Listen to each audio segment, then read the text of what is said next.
Sunday on The Simpsons, Waylon Smithers Jr. finally came out of the closet. Emily, your response was like many others. When I asked you before about your reaction, you thought he was already out. Yeah, I didn't know he was in the closet. I did not know either. Yeah. To me, it seems kind of strange and very late.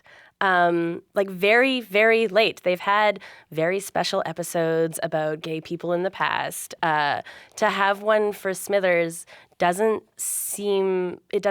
quite make sense. He never actually comes out. He doesn't get to say, I'm gay to anyone. He's just sort of like, all of a sudden, we have this gay plotline for Smithers. So it's the worst of both worlds, where he doesn't get to say it, and he was kind of already out, just not to Homer, who in the past has evinced several homophobic things about his personality. So I don't understand why we had to have this moment where Homer's like, oh, maybe it's fine. I don't know. Here's a cool stereotype of a gay guy to be your boyfriend. Rachel, were you surprised by this plot point? No, I mean, I think it's one of those things where it's interesting, like sort of remembering back, like, you know, whenever it was 20 years when Ellen DeGeneres on her show actually said, I'm gay, and how big a deal that was to actually have that statement. I mean, one of the things about Smithers, and this is not something I'm going to get a placard out about and start protesting, but it was a very homophobic depiction of Smithers. Yeah, totally, right. And a negative one, and one where the show seemed to want to have its cake and eat it too. So it was sort of like, we're going to make this guy sort of sycophantic, in love with Mr. Burns, who's a total creep. We're going to make him sort of effeminate and fussy, and we're going to have everyone be sort of in on this joke that here's this totally repressed, closeted character, and then now we're going to 30 years in. Now we're going to sort of make a big deal about the fact that he's gay, after kind of putting this poor cartoon character through sort of a very traumatic and kind of tragic life. I mean, something out of the 1950s. I mean, it's that kind of a gay character. Well, I was curious if they addressed any of that in this episode. Any of that, the psychological toll, any of that must have taken on Smithers.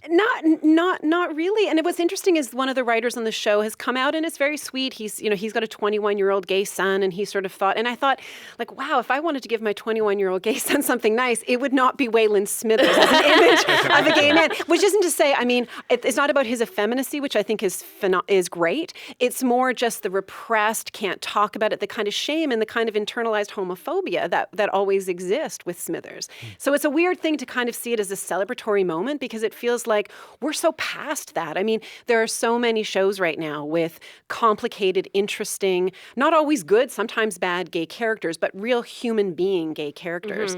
And so I think that Smithers was a cheap stereotype, the way that Apu is a cheap stereotype on the show. Like, you know? But also a completely dead stereotype, right? Yeah. I mean, like, it was like, oh, this is a show about a character coming out from the 80s, right? Like, it was like, Smithers was like the Mr. T of gay characters. You know what I mean? It was just like, no, all of those stereotypes, like, that's not even funny. Plus, the thing that I found interesting is that making him gay actually makes him much less interesting as a character, because I always thought the thing that was key about Smithers was not that he was gay, but that he was in love with Mr. Burns. Now, that's interesting, right? That he's sexually attracted to Mr. Burns and no one else. You know, that is actually much better than, you know, he goes to Cuba with a guy who knows how to dance. It's like, come on, man. I mean, what is this? 84? Yeah. I mean, it might have been interesting. It might have been more interesting in terms of, pushing out attitudes about masculinity and sexuality to make him straight, really ultimately straight, because it sort of, again, would turn stereotypes on their head. I don't know. Like I said, I always thought he was out. I didn't think that this was a thing. When I think back on the show, there's like one instance where he denies that he's doing anything wrong in the gay village while he's wearing like rainbow shorts. But that's because he's talking to Homer, who we have seen time and time again have these like very insensitive, homophobic, anti-intellectual, basically the run-of-the-mill kind of alcoholic dad stuff.